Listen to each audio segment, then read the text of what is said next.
जय श्री राम।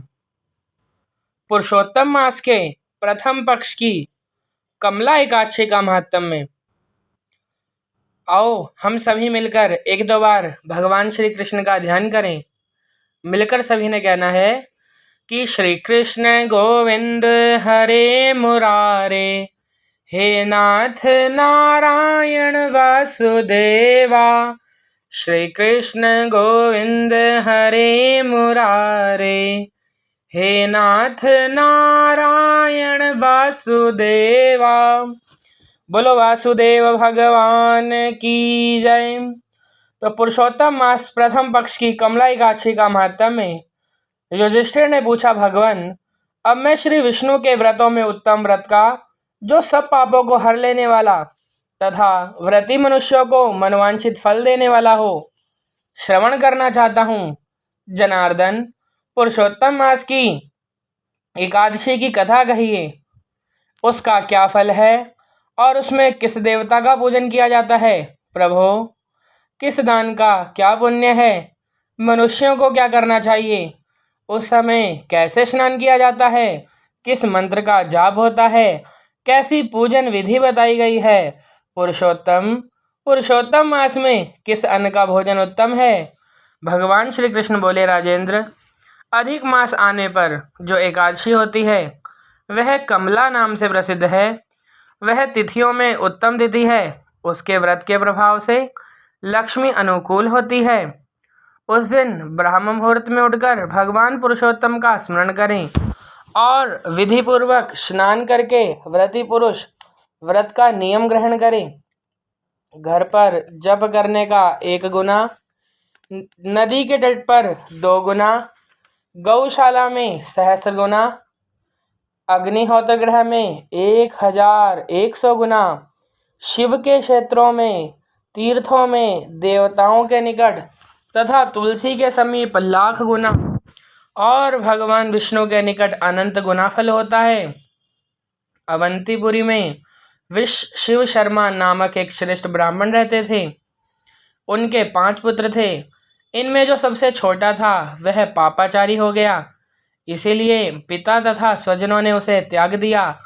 अपने बुरे कर्मों के कारण निर्वासित होकर वह बहुत दूर वन में चला गया। दैव योग से एक दिन वह तीर्थराज प्रयाग में जा पहुंचा। भूख से दुर्लभ और शरीर और दीन मुख लिए उसने त्रिवेणी में स्नान किया। फिर क्षुधा से पीड़ित होकर वह वहां मुनियों के आश्रम खोजने लगा। इतने में उसे वहां हरिमित्र मुनि का उत्तम आश्रम दिखाई दिया। पुरुषोत्तम मास में वहां बहुत से मनुष्य एकत्रित हुए थे। आश्रम पर पाप नाशक कथा कहने वाले ब्राह्मणों के मुख से उसने श्रद्धापूर्वक कमला एकादशी की महिमा सुनी, जो परम पुण्यमयी तथा भोग और मोक्ष प्रदान करने वाली है।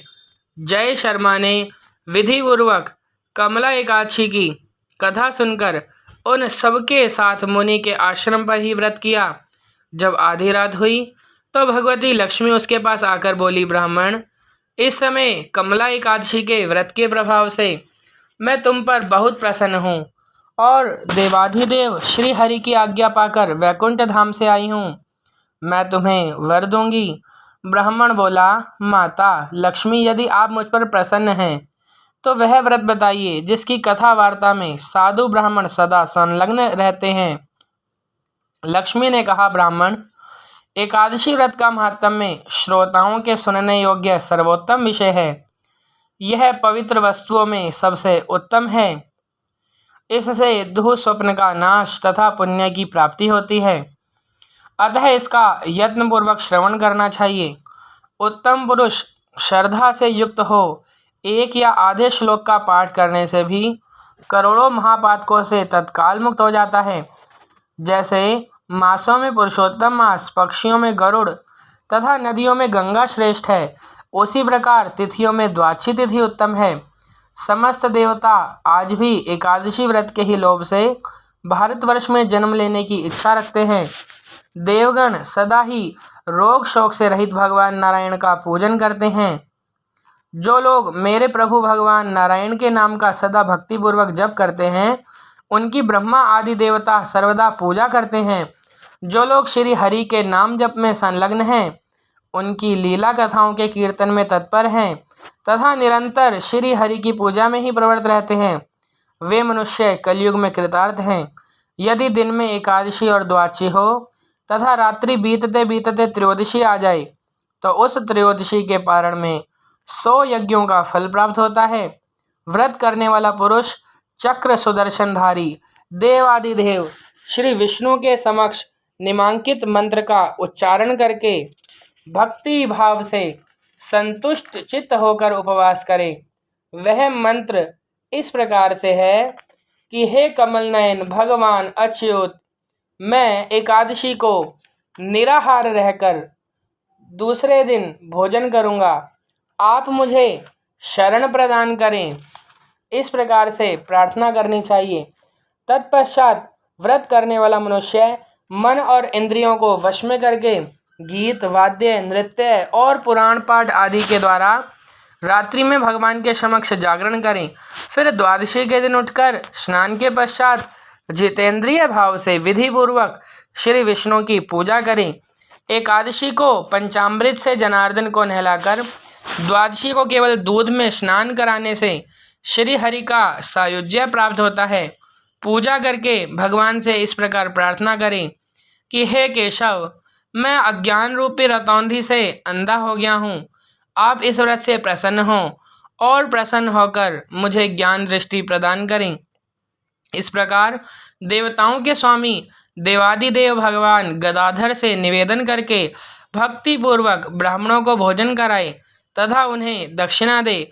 उसके बाद भगवान नारायण के शरणागत होकर बलि वैश्य देव की विधि से 5 महायज्ञों का अनुष्ठान करके स्वयं मौन हो अपने बंधु बांधवों के साथ भोजन करें। इस प्रकार जो शुद्ध भाव से पुण्यमय एकादशी का व्रत करता है वह पुनरावृत्ति से रहित वैकुंठ धाम को प्राप्त होता है। भगवान श्री कृष्ण कहते हैं, राजन, ऐसा कहकर लक्ष्मी देवी उस ब्राह्मण को वरदान दे अंतर्धान हो गई।